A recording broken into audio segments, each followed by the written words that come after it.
একটা ফ্যান দেখতে পারতেছেন, এটা হচ্ছে স্ট্যান্ড ফ্যান। এটা মূলত আমাদের 12 ভোল্টের যে কোনো সোলার বা 12 ভোল্টের ব্যাটারিতে চলবে। এটা হচ্ছে ওয়ালটন কোম্পানির সেভ নামে, এটা স্ট্যান্ড ফ্যান, ফুল স্ট্যান্ড ফ্যান। এটা কালারটা সাদা এবং রেগুলেটর সিস্টেম রয়েছে। 3 স্পিডে আপনারা পাওয়ার কম এবং বেশি করতে পারবেন। এটা কিন্তু ফুল স্পিডে চলতেছে। আপনারা চাইলে পাওয়ার কম এবং বেশি করতে পারবেন এবং এই সুইচের মাধ্যমে আবার অফ করে রাখতে পারবেন।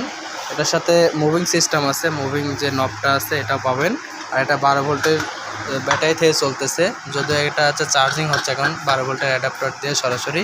যারা প্রোডাক্টটি নিতে চান অবশ্যই স্ক্রিনে দেওয়া নাম্বারে কল করবেন। হোম ডেলিভারি ও বাংলাদেশের মধ্যে আপনারা কুরিয়ারের মাধ্যমে যে কোনো জায়গাতে নিতে পারবেন। আমাদের ঠিকানা টিএম ইলেকট্রনিক্স, নাটোর। এই প্রতিষ্ঠান থেকে আপনারা কিন্তু সবসময়ের জন্য ভালো সার্ভিসিং পেয়ে আসতেছেন এবং পাবেন। তাই দেরি না করে এখন স্ক্রিনে দেওয়া নাম্বারে কল করে ফ্যানটি অর্ডার করুন। মাত্র 3000 টাকা প্রাইস। আমরা এখান থেকে ডিসকাউন্ট করে মাত্র 2900 টাকায় প্রোডাক্টটি আপনারা নিতে পারবেন আজকের অফারে। ধন্যবাদ। TM electronics, Natore.